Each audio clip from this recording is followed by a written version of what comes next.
As long as the lemon trees grow. Chapter 29. I laugh. Kenan's expression is a mix of sadness and panic. Of course you can't see her, I say. I'm standing in front of you, silly. He runs a hand through his hair. Standing in front of me isn't really hiding the couch. I whirl around to see Layla perched on said couch, her hands hugging her pregnant belly. Her hair auburn and her eyes ocean blue, and I can see her. I can smell and touch her. Layla, I say in a panicked voice. She smiles sadly. I'm sorry, Salama. A newfound fear drags my heart through a black abyss and I stumble forward, collapsing to my knees in front of her.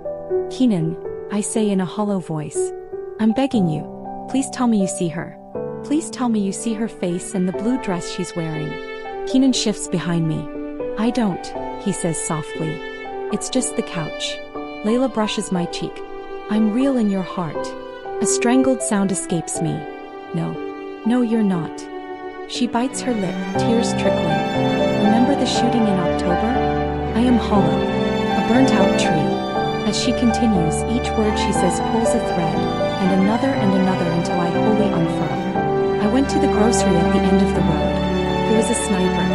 I didn't survive. I was bleeding, but I was able to be carried home during my last moments. I died outside the front door.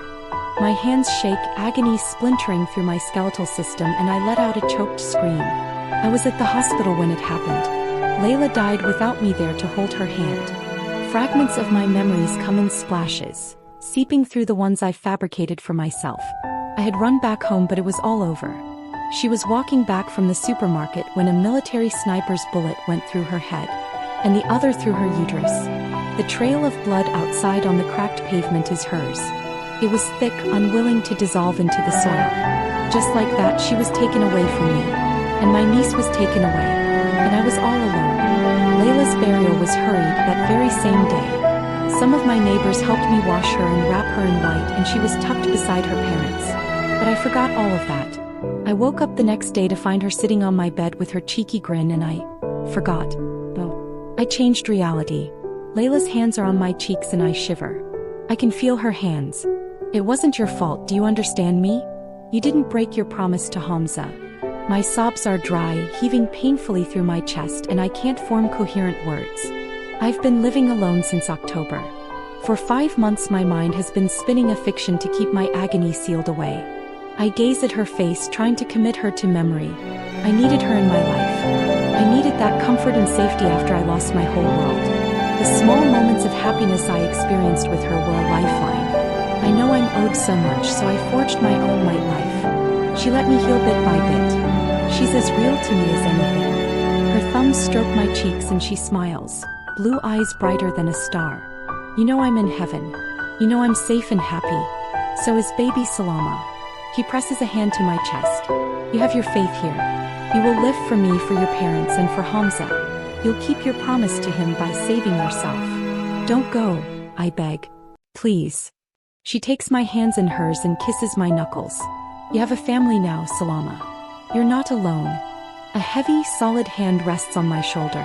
So different from Layla's touch, which feels more like a cloud whispering along my hands.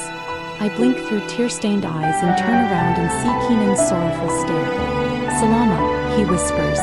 It's okay. You're okay. I look around. The living room is dull and the colors murky. The Arabian rug beside the couch has a thick layer of dust on top. A cold aura hangs in the air. It gives the place an abandoned feel. It reminds me of how it was when Kenan walked me home after Lama's surgery. This does not look like the home that Layla and Hamza put pieces of their souls into. This is not how I've been seeing it these past months. That place was softer and brighter with Layla's touch. And I realize I haven't said anything for some time. The shock has forced me to retreat to where Layla exists. In my mind, Kenan draws me to him and I let him wrap his arms around my shoulders, my back to his chest. He becomes my solid wall to lean on and my muscles loosen. Salama, Layla says softly, and the world becomes brighter again. She stands in front of me, cradling my cheeks, but her touch is barely there. I can hardly feel it now. It's not your fault, she says. I swallow hard. Hamza would never want you to blame yourself. I don't blame you.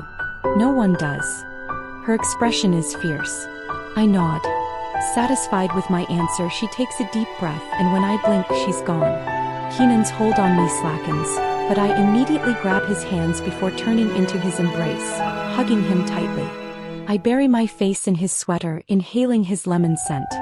"You're real, right?" I finally whisper. "Please be real." He lifts my head up and the stars are still in his eyes. "I'm real," he says firmly. He takes my hand and presses it against his chest. His heartbeat pushes against his ribs and the vibrations jump along my skin.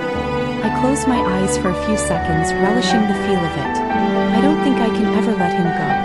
I nod and press my lips together to stop myself from crying when I see Lama and Yusuf peeking from behind the wall. Kenan notices them as well and his face changes. He beckons them over before crouching to his knees to hug them. All the while he doesn't let go of my hand, which makes for an awkward hug, but he's determined not to let go. "Where's Layla?" Lama asks, looking around with a curiosity that turns to apprehension when she sees my red eyes. Kenan grimaces and he looks at me. I nod once. "Layla's in heaven," Kenan says gently. Lama frowns. "But you said we will live with Salama and Layla."